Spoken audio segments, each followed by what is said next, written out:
Friends, இந்த வீடியோவில் நம்ம என்ன பார்க்க போகிறோம்னா, டிஎன்பிஎஸ்சியில் வந்து பார்த்திங்கன்னா நிறையவே இம்பார்ட்டண்டான டாபிக்ஸ் இருக்குது. அந்த இம்பார்ட்டண்டான டாபிக்ஸ்க்கெலாம் வந்து பார்த்திங்கன்னா நம்ம டாபிக் வைஸ் கொஷின் வந்து வீடியோஸ் வந்து போட்டுக்கிட்டு இருக்கோம். அந்த வரிசையில் இன்றைக்கி சிறப்பு பெயர்கள், ஒரு கவிஞராக இருக்கட்டும் அல்லது ஒரு அரசனாக இருக்கட்டும், மக்கள்கிட்ட வந்து போற்றப்படக்கூடிய நிறைய பேருங்களுக்கு வந்து பார்த்திங்கன்னா சிறப்பு பெயர்கள் வழங்கியிருக்காங்க. நம்ம பொது தமிழில் இந்த சிறப்பு பெயர் சம்மந்தமாக நிறைய கொஷின்ஸ் கேட்பாங்க.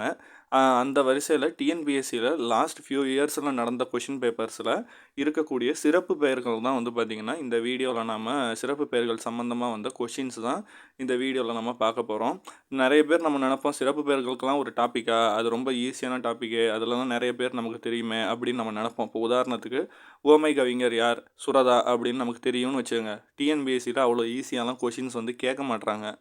புரியுதுங்களா? சும்மா எப்போ பார்த்தாலுமே நம்ம சின்ன பிள்ளையில ஸ்கூலில் படித்த கொஷின்ஸாகவே இருக்கும், அந்த மாதிரி கேட்பாங்கலாம் நினைக்காதீங்க. அவங்க ரொம்ப டெப்த்தாக பாக்ஸ் கொஷின்ஸில் இருக்க சிறப்பு பெயர்கள் அல்லது ரொம்ப மைன்யூட்டாக வந்து இப்போல்லாம் கேட்க ஆரம்பிச்சிட்டாங்க. ஸோ அந்த வரிசையில் இப்போ ரீசெண்டாக நடந்த டிஎன்பிஎஸ்சி எக்ஸாம்ஸு, குரூப் 2வாக இருக்கட்டும், குரூப் 4ஆக இருக்கட்டும், அது போக நிறைய எக்ஸாம்ஸ் நடந்துச்சு.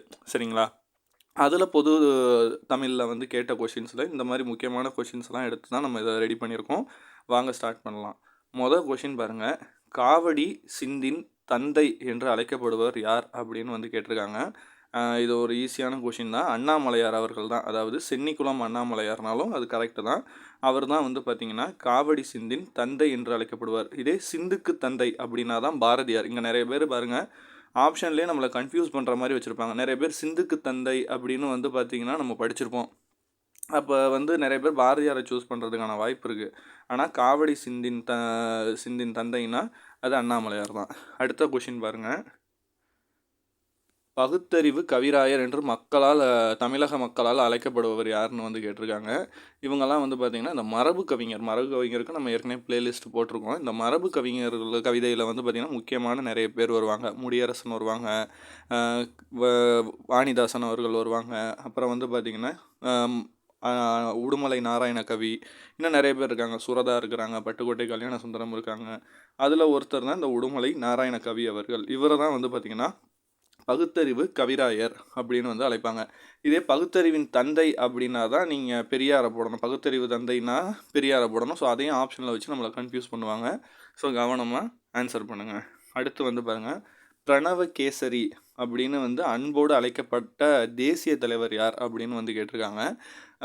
இது வந்து பார்த்திங்கன்னா தேசிய தலைவர்னாலே நமக்கு தெரியும் முத்துராமலிங்க தேவர் ஐயா அவர்கள் தான் வந்து பார்த்திங்கன்னா இதுக்கு சரியான பதில். தேசியங்காத்த செம்மல், நிறைய அவருக்கு சிறப்பு பெயர்கள் இருக்குது. தன்னுடைய வாழ்நாளில் 1/5 பங்கை வந்து பார்த்திங்கன்னா சிறை தண்டனையிலேயே வந்து கழித்த ஒரு மனிதர். மக்களுக்காக நிறைய தியாகங்களையும் ஈகங்களையும் செய்த ஒரு மனிதர். அவருக்கு தான் வந்து பார்த்திங்கன்னா பிரணவ கேசரி அப்படிங்கிற சிறப்பு பெயர் இருக்குது. ஸோ நமக்கே யோசிக்க தோணும், பிரணவ கேசரின்லாம் இருக்கா அப்படின்னு நம்ம ஆச்சரியம். ஆனால் ஸ்கூல் புக்கில் இருக்குது. நீங்கள் ஸ்கூல் புக்கில் போயிட்டு அவருடைய லெசன் ஒன்று இருக்கும். அந்த லெசனில் நீங்கள் செக் பண்ணிங்கனாலே தெரியும். அவருடைய சிறப்பு பெயர்கள் ஒரு 6க்கு மேற்பட்டதை கொடுத்துருப்பாங்க. அதில் பிரணவ கேசரி அப்படிங்கிற சிறப்பு பெயருமே இருக்குது. அடுத்து வந்து பாருங்கள். ஆதிக்கவி அப்படின்னு போற்றப்படக்கூடியவர் யார் அப்படின்னு வந்து கேட்டிருக்காங்க. நிறைய பேர் இதுக்கு வந்து வியாசர்னு ஆப்ஷன் பண்ணுறதுக்கான வாய்ப்பு இருக்குது. ஆனால் வந்து வான்மீகியை தான் வந்து பார்த்திங்கன்னா ஆதிக்கவி அப்படின்னு வந்து போட்டுருவாங்க. அடுத்த கொஷின் பாருங்கள். இப்படி மேட்சும் கேட்கலாம், இல்லை இணையை சரியாக கண்டுபிடிங்கள், தப்பாக இருக்கிறது எது அப்படின்னு கேட்கலாம். இதில் வந்து சரியான இணையை தேர்ந்தெடுங்கள்ங்கிற மாதிரி கொடுத்துட்டாங்க. நம்ம ஏற்கனவே பார்த்தோம். பகுத்தறிவு கவிராயர் உடுமலை நாராயண கவின்னு நமக்கு தெரியும். உவமை கவிஞர்னு சொல்லிட்டு பெருஞ்சித்திரனார் அவர்களை கொடுத்துருக்காங்க. பெருஞ்சித்திரனார் அவர்கள் வந்து தவறு. உவமை கவிஞர் யாருன்னா சுரதா தான். சரிங்களா? அப்போ 2வது வந்து தப்பு. ஃபஸ்ட்டு சரி, 2 வந்து தவறு. 3வது பாருங்கள். காந்திய கவிஞர்னு வந்து ராமலிங்கனார் அவர்களை வந்து கொடுத்துருக்காங்க. அது சரி. சரிங்களா? காந்திய கவிஞர் அவர் வந்து அவருடைய கருத்துக்களில் காந்திய சிந்தனை மிக்கதாக இருக்கும். மக்களுக்கு வந்து எளிமையாக புரியும் வண்ணம் வந்து அந்த கருத்துக்களை கொண்டு போய் நிறைய மக்கள்கிட்ட பரப்பியிருக்காரு. அதனால் வந்து அவரை காந்திய கவிஞர் அப்படின்னும் ராமலிங்கனாரை வந்து கூறுவாங்க. புரட்சி கவி வந்து பாரதின்னு நமக்கு தெரியும். ஆனால் இதில் தாரா பாரதின்னு கொடுத்துருக்காங்க. தாரா பாரதி வேற ஒருத்தர், அவருக்கு வேறு சிறப்பு பெயர்கள் இருக்குது. அதனால் 3, 1 தான் சரியாக இருக்குது. 2, 4 தவறு. அப்போ 3, 1 வந்து சரிங்கிறத சொல்லணும். அதை வந்து நீங்கள் தவறானது நினச்சி 2, 4 சூஸ் பண்ணிடக்கூடாது. அடுத்த கொஷின் பாருங்கள். புரட்சி துறவி என்று அழைக்கப்பட்டவர் யார் அப்படின்னு வந்து கேட்குறாங்க. புரட்சி துறவி, இதில் விவேகானந்தரையும் நீங்கள் சூஸ் பண்ணுறதுங்க. ஆப்ஷன்ஸை பாருங்கள். 2 ஆப்ஷன் எப்போவுமே டஃப்பாக இருக்கும். ஸோ கவனமாக நீங்கள் இது பண்ணணும், ராமலிங்கனார் அவர்கள் தான். அடுத்த கொஷின் பாருங்கள். கவுடநெறி புலவர் அப்படின்னு அழைக்கப்படுபவர் யார் அப்படின்னு வந்து கேட்டிருக்காங்க. ஒட்டக்கூத்தர் அவர்களை தான் வந்து பார்த்திங்கன்னா கவுடநெறி புலவர் அப்படின்னு வந்து அழைப்பாங்க. இது எல்லாமே ஸ்கூல் புக்ஸில் அங்கங்கே அப்படியே பரவலாக இருக்கும். சிலது வந்து ஓல்டு புக்ஸ்லையுமே இருக்கும், ஓல்டு 9th and 10thலையுமே இருக்கும். ஸோ நீங்கள் வந்து கிளியராக பார்த்துங்க. அடுத்து தென்னவன் பிரம்மராயன் அப்படிங்கிற விருதிற்கு உரியவர் யாருன்னு வந்து கேட்டிருக்காங்க. தென்னவன் பிரம்மராயன்கிறதுல வந்து பார்த்திங்கன்னா சைவ சமய குறவர்கள்லாம் 4 ஒருத்தரான மாணிக்கவாசகர் அவர்களுக்கு தான் வந்து பார்த்திங்கன்னா அந்த இது பெயர் வந்து பொருத்தமாக இருக்கும். நாமே வந்து ஏற்கனவே நம்மளதில் பிளேலிஸ்ட் இதுக்கும் போட்டிருக்கோம். சைவ இது அப்புறம் வந்து பார்த்திங்கன்னா பன்னீர் ஆழ்வார்கள், சைவ சமய குறவர்கள், அப்புறம் வந்து நிறைய பேருக்கு வந்து நம்ம போட்டிருக்கோம். அந்த வீடியோலாம் செக் பண்ணி பாருங்கள். அடுத்து வந்து பாருங்கள், சீட்டுக்கவி என்று எழுதியது யார் அப்படின்னு வந்து கேட்டிருக்காங்க. இது ஆக்சுவலாக இதில் வரும், ஆனால் நான் மாற்றி இது பண்ணிட்டேன். இது வந்து சுப்பிரமணிய பாரதி அவர்கள். இது வந்து பெயர் இதில் வராது. அங்கே வருங்க, மேட்ச் மாதிரி கொடுத்துட்டாங்க பார்த்தீங்களா. ஸோ சிறப்பு பெயர்களை மேட்ச் மாதிரியும் கொடுப்பாங்க. சொல்லின் செல்வர் அப்படின்னு அழைக்கப்படுபவர் யாருன்னா ராப்பி சேதுப்பிள்ளை அவர்கள். இதே சொல்லின் செல்வன் அப்படின்னு ஒரு கொஷின் இருக்குது. ஸோ கன்ஃபியூஸ் பண்ணுறதுக்கான வாய்ப்பு இருக்குது, ஜஸ்ட் தெரிஞ்சுக்கோங்க. சொல்லின் செல்வன்னா அது அனுமன் அப்படிங்கிறவரை குறிக்கும். அடுத்து வசன நடை வள்ளலார் அப்படின்னு வந்து கொடுத்துருக்காங்க. ஆறுமுக நாவலார் அவர்கள் தான் வசன நடை வள்ளலார் அப்படின்னு வந்து சொல்லுவாங்க. தமிழ் தென்றல் நமக்கு எல்லாருக்குமே தெரியும், திருவிக்கா, அதாவது திருவி கல்யாண சுந்தரம் அவர்களை தான் தமிழ் தென்றல் அப்படிம்பாங்க. இந்த 2 ஆப்ஷன் தெரிஞ்சாலும் நீங்கள் மேட்சை சூஸ் பண்ணிடலாம். அடுத்து தண்டமிழ் ஆசான் அப்படின்னு அழைக்கப்படுவர் வந்து சாத்தனார், சீத்தலை சாத்தனார் அவர்கள் தான் அழைக்கப்படுவாங்க. ஸோ 3rd தான் ஆன்சர். அடுத்த கொஷின் பாருங்க. இந்தியாவின் பெப்பீஸ் என்று அழைக்கப்படுபவர் யாருன்னா வந்து ஆனந்தரங்கர் அவர்கள் தான் அப்படி அழைக்கப்படுறார். அடுத்த கொஷின், கிறிஸ்துவ கம்பர் என்று புகழப்படுபவர் யார் அப்படின்னு வந்து கேட்டிருக்காங்க. ஹெச்ஏ கிருட்டினார் அவர்கள் தான் வந்து பார்த்திங்கன்னா ஹெச்ஏ கிருஷ்ண பிள்ளைன்னா அதை சொல்லுவாங்க, கிருட்டினார்னாலும் ஒன்று தான். ஸோ அவரை தான் வந்து கிறிஸ்துவ கம்பர்னு வந்து எல்லாருமே அழைப்பாங்க. அடுத்து வந்து பாருங்கள், இளங்கோவடிகள், தண்டமிழ் ஆசான், அப்புறம் வந்து சாத்தான், நன்னூர் புலவன் என்று யாரை பாராட்டினார்? ஏற்கனவே நம்ம பார்த்தோம், தண்டமிழ் ஆசான்னாலே நமக்கு தெரியும், சீத்தலை சாத்தனார் அவர்கள் தான். அடுத்த கொஷினும் பாருங்கள், வாகீசர். இது அடிக்கடி வாகீசர் மட்டுமே தனியாக வந்து கேட்டிருக்காங்க. வாகீசர், அப்பர், தர்மநேசர், அப்புறம் வந்து தாண்டக வேந்தர் என்று அழைக்கப்படுவார்னா திருநாவுக்கரசருக்கு வரக்கூடிய சிறப்பு பெயர்கள்லாம் இது.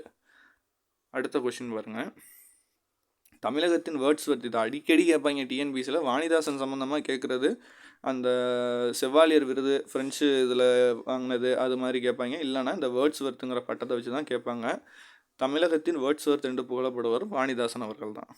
அடுத்த கொஷின் பாருங்கள், தமிழக மக்களால் காந்திய கவிஞர் என்று, இது ஏற்கனவே பார்த்தோம், அந்த மேட்ச்லேயுமே வந்துருந்துச்சு. இதெல்லாம் ரிப்பீட் ஆகிற கொஷின்ஸ், அடிக்கடி நிறைய கொஷின் பேப்பரில் ரிப்பீட் ஆகும். ஸோ இதெல்லாம் நீங்கள் தெரிஞ்சுக்கிட்டிங்கன்னா உங்களுக்கு ரொம்பவே யூஸ்ஃபுல்லாக இருக்கும். தமிழக மக்களால் காந்திய கவிஞர் என்று வழங்கப்படுவர் வே ராமலிங்கனார் அவர்கள் தான்.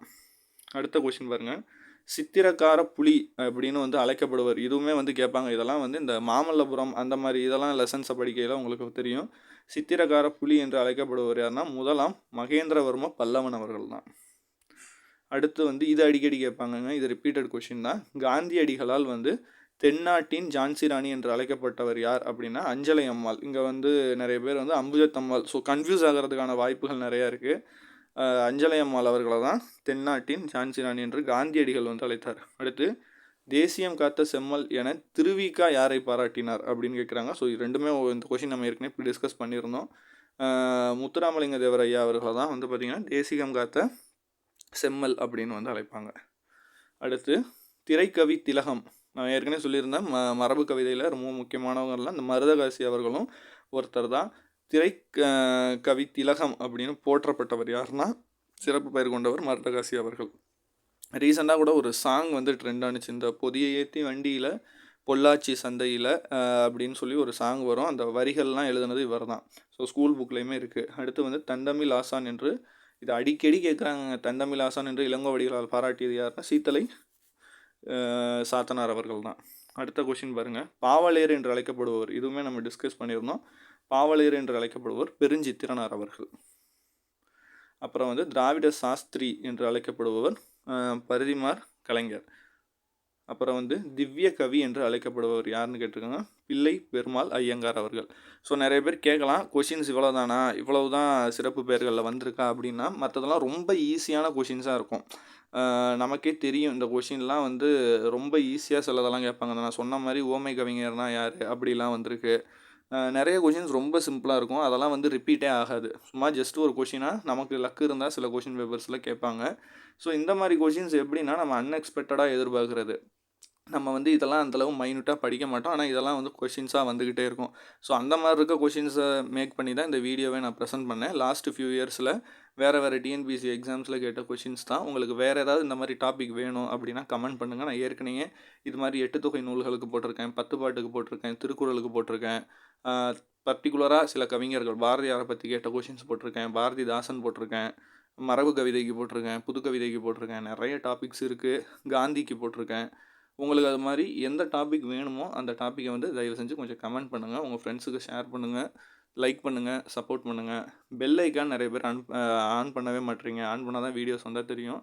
ஸோ அதை கொஞ்சம் ஆன் பண்ணி வச்சுங்க. தொடர்ந்து சப்போர்ட் பண்ணுங்கள். நன்றி, வணக்கம்.